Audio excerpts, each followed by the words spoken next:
So welcome back guys, welcome to the another video series of the carbohydrates topic. So in this topic today we will be studying about Haworth projections.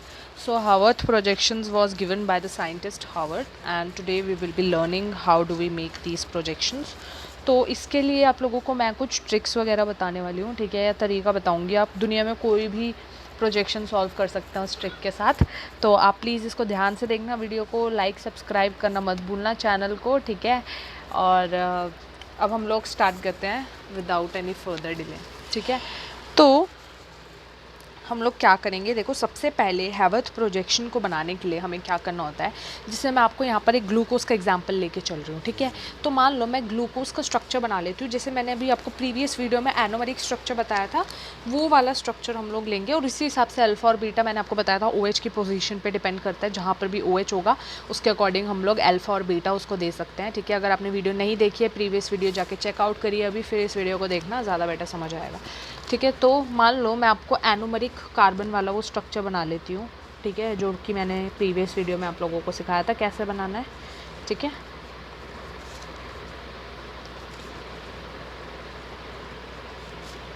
ये वाला ऐसे O से connected होता है, ये वाला carbon, ठीक है।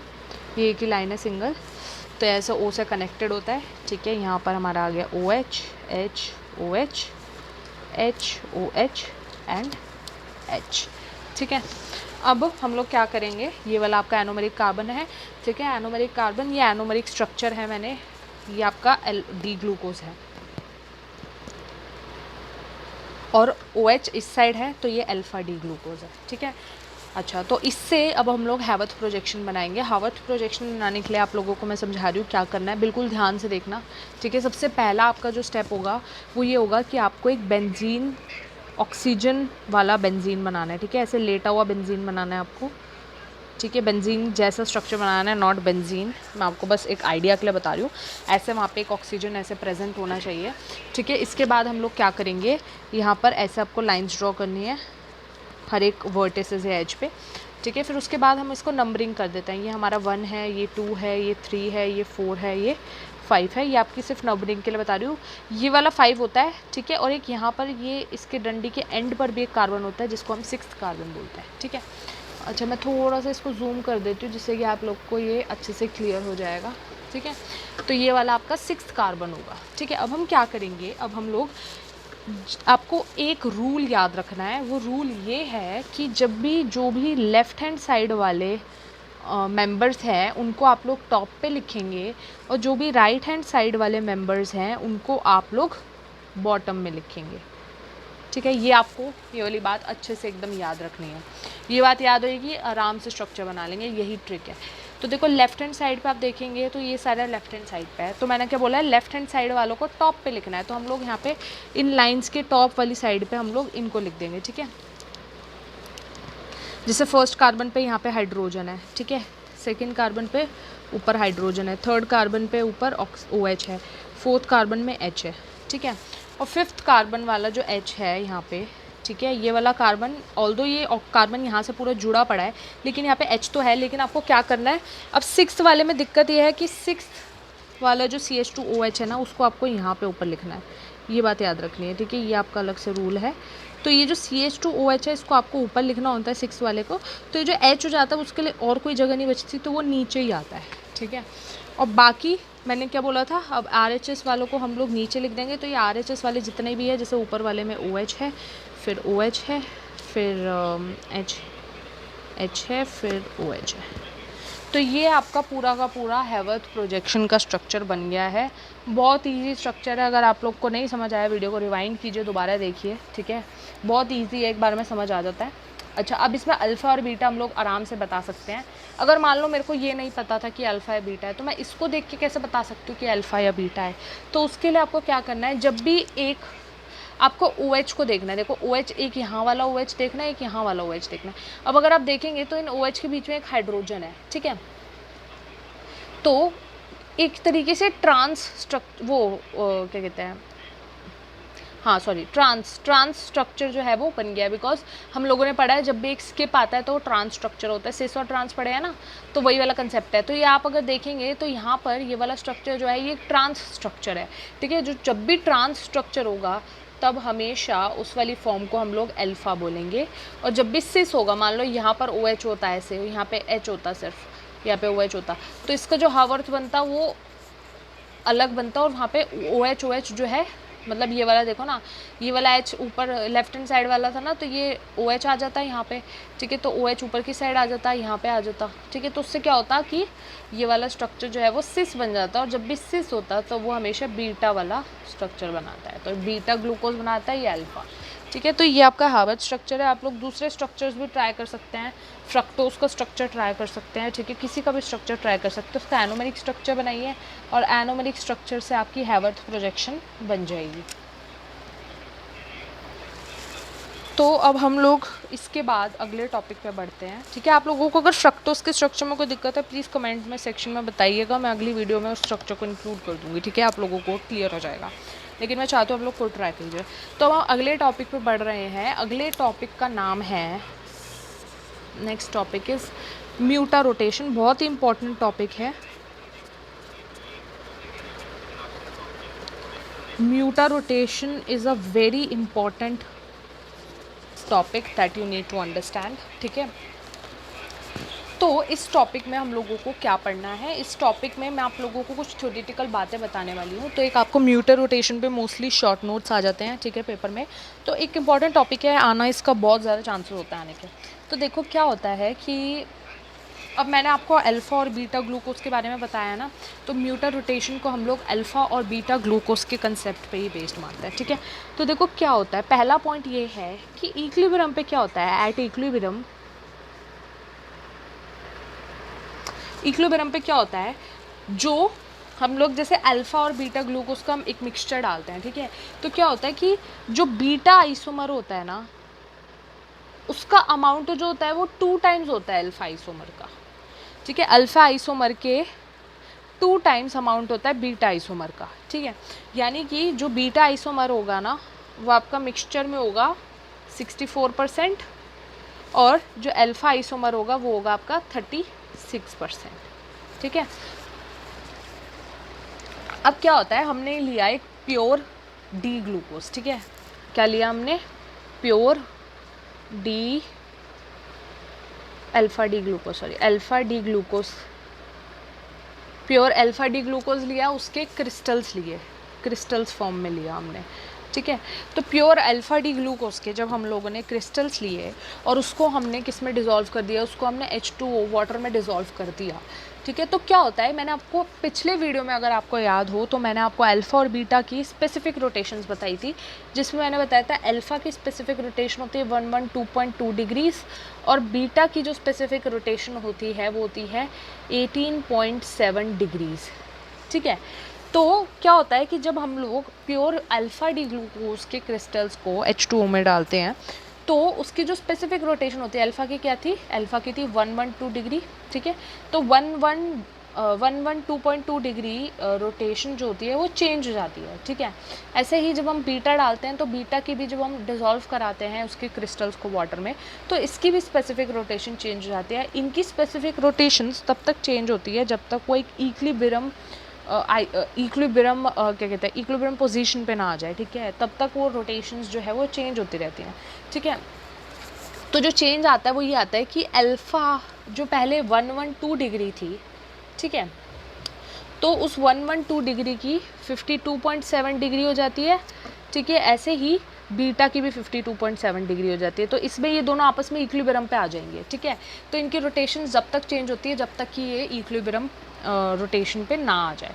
तो अब आप देख रहे होंगे अल्फ़ा में पहले ज़्यादा थी बाद में कम हो गई, ऐसी बीटा में पहले कम थी बाद में ज़्यादा हो गई, ठीक है। तो ये जो चेंज हो रहा है यहाँ पे स्पेसिफिक रोटेशंस में, ठीक है, तो इसमें क्या होता है कि ये जो अल्फ़ा और बीटा फॉर्म्स होती हैं ये क्यों चेंज हो रहा है। तो अल्फ़ा और बीटा फॉर्म्स में क्या होता है कि जैसे ही हम इन फॉर्म्स को वाटर में डालते हैं ना, तो ये इनका अभी आप देखेंगे अगर मान लो ये वाला था स्ट्रक्चर तो ये ओपन हो जाएगा, जो साइक्लिक स्ट्रक्चर था उससे ये साइक्लिक नहीं रहेगा, ये अब ओपन फॉर्म में हो जाएगा, ठीक है। तो ये ओपन अप हो जाता है वाटर में जाके और फिर से हमारे पास एल्डिहाइड ग्रुप आ जाता है, ठीक है। तो उस वजह से ओपन अप होने की वजह से, एल्डिहाइड ग्रुप आने की वजह से ये जो स्पेसिफिक रोटेशंस हैं ये अपनी इक्विलिब्रियम पोजीशंस पे आ जाती हैं और इनकी स्पेसिफिक रोटेशन जो होती हैं आपकी डी ग्लूकोज की हमेशा 52.7 होती है, तो ये स्पेसिफिक रोटेशन दोनों की दोनों चेंज होकर 52.7 डिग्रीज पे आ जाती है, ठीक है। तो ये एक बहुत ही स्लो चेंज होता है और इसी स्लो चेंज को, जिसमें कि हम लोगों की पहले वाली जो स्पेसिफिक रोटेशन है उससे रोटेशन चेंज होकर इक्विलिब्रियम स्पेसिफिक रोटेशन पर आ रही है, इस पूरे चेंज को, इस स्लो प्रोसेस को हम लोग म्यूटा रोटेशन बोलते हैं, ठीक है। ये बात आप लोग को क्लियर हो गई होगी, ठीक है। तो यही है म्यूटा रोटेशन, ठीक है। इसको आप लोग मतलब ऐसे बना सकते हैं, पहले आप क्लोज स्ट्रक्चर बना के दिखा देना, फिर उसको ऐसे H2O में डाल के अल्फ़ा बीटा दोनों बना देना, फिर H2O में डाल के इसको ओपन स्ट्रक्चर दिखा देना, ठीक है। तो आप ये इसमें यहाँ पे डायग्राम्स भी बना सकते हैं इफ़ यू वांट टू, ठीक है। तो यही बेसिक कंसेप्ट है म्यूटा रोटेशन का। तो अगर ये बात आप लोग को क्लियर हो गया है तो हम लोग आगे बढ़ते हैं। अब अगला टॉपिक है वो भी एक इम्पॉर्टेंट टॉपिक है, ठीक है। तो उसको आप लोगों को अच्छे से समझना होगा। तो हम लोग अगला टॉपिक है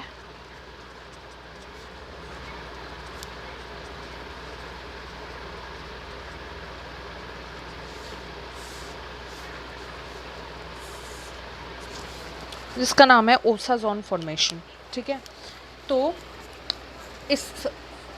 इसका थोड़ा सा मैं आपको बैकग्राउंड बता देती हूँ। तो क्या हुआ था कि एमिल फिशर, ठीक है, साइंटिस्ट का नाम है एमिल फिशर। तो एमिल फिशर ने क्या फाइंड किया था कि जो फिनाइल हाइड्राजीन, जब भी हम फिनाइल हाइड्राजीन लेते हैं और उसको किसी भी एल्डोज या कीटोज शुगर में डालते हैं तो एक येलो कलर्ड का क्रिस्टलाइन सॉलिड कंपाउंड फॉर्म होता है और वो उसको जब हम वाटर में डालते हैं तो वाटर में इंसॉल्युबल होता है, ठीक है। तो insoluble yellow coloured crystalline solid compound form होता है और ये कंपाउंड होता है डेरिवेटिव, ठीक है। क्या होता है? डेरिवेटिव ऑफ ग्लूकोज, ठीक है। ग्लूकोज का डेरिवेटिव होता है, ठीक है। तो अगर मैं आपको ओसाजोन को ब्रेक डाउन करके दिखाऊं तो ये ओसाजोन में ओस प्लस अजोन ऐसे लिख सकता है, ठीक है। तो ओस आता है आपका शुगर से, हमने पढ़ा था कि शुगर के पीछे हम लोग ओस लगाते हैं, ठीक है। शुगर से आता है और एजोन आ जाता है हाइड्राजोन से, ठीक है। तो हाइड्राजोन क्या होता है? एक डेरिवेटिव कंपाउंड होता है। तो इसीलिए एक शुगर का डेरिवेटिव जो होता है उसको हम लोग ओसाजोन कहते हैं, ठीक है। तो ओसाजोन, अब देखो मैं आपको एक जनरल रिएक्शन बता देती हूँ कि हो रहा क्या होता है। मान लो मैंने एक ग्लूकोज का मॉलिक्यूल लिया है यहाँ पे, ठीक है।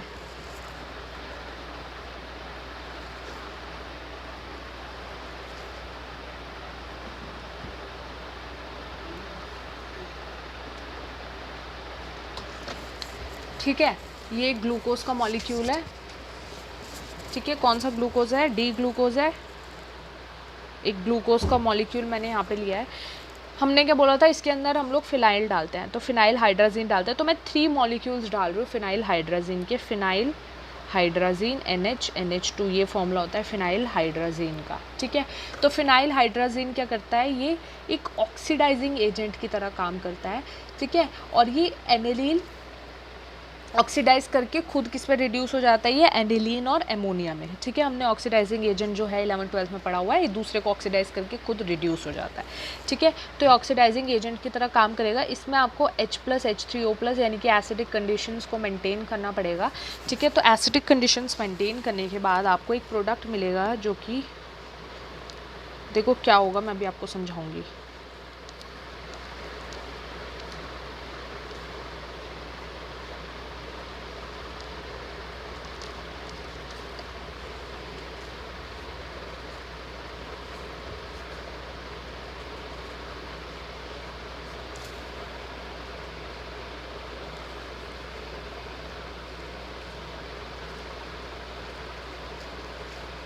प्लस साइड प्रोडक्ट मैंने बोला था ये एनिलीन और एमोनिया में कन्वर्ट हो जाएंगे,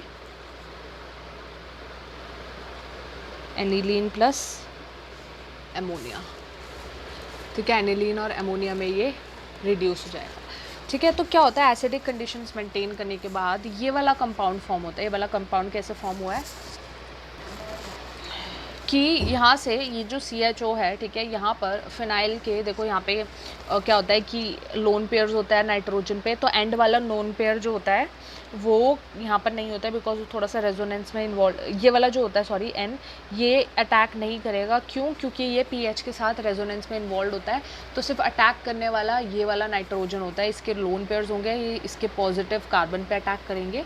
ठीक है, तो ऐसे पूरा एक मैकेनिज्म चलता है। जब अटैक होता है तो उन अटैक्स के, उन फर्दर अटैक्स के बाद एसिडिक कंडीशंस मेंटेन होती हैं और उसके बाद इस प्रोडक्ट का फॉर्मेशन होता है। इसका पूरा एक मैकेनिज्म है, मैं आपको मैकेनिज्म भी बता देंगी, अभी बता दूंगी। ठीक है, तो उससे पहले मैं आपको ये प्रोडक्ट समझाना चाहूँगी कि इस तरीके का प्रोडक्ट फॉर्म होता है और इसी प्रोडक्ट को हम लोग ओसाजोन बोलते हैं। ठीक है, इसी प्रोडक्ट को हम लोग ओसाजोन बोलते हैं। और ये एक बात और आपको याद रखनी है, मैंने यहाँ पे 3 मॉलिक्यूल्स डाले थे। ठीक है, तो जब भी हम 3 मॉलिक्यूल्स डालते हैं तब ओसाजोन को फॉर्मेशन होता है। और अगर मैं एक ही फिनाइल हाइड्रोजिन का मॉलिक्यूल डालती तो मेरे पास हाइड्राजोन का फॉर्मेशन होता। ठीक है, क्योंकि एक ही होता तो हाइड्राजोन का ही फॉर्मेशन होता सिर्फ। अच्छा, तो अब मैं आपको मैकेनिज्म समझा देती हूँ जल्दी से। तो उसके लिए मैं आपको अपने मैंने ऑलरेडी प्रिपेयर किया हुआ है मैकेनिज्म, तो मैं आपको वहाँ ले जाना चाहूँगी। ओके, तो यहाँ पर मैंने मैकेनिज्म ऑलरेडी प्रिपेयर करके रखा था।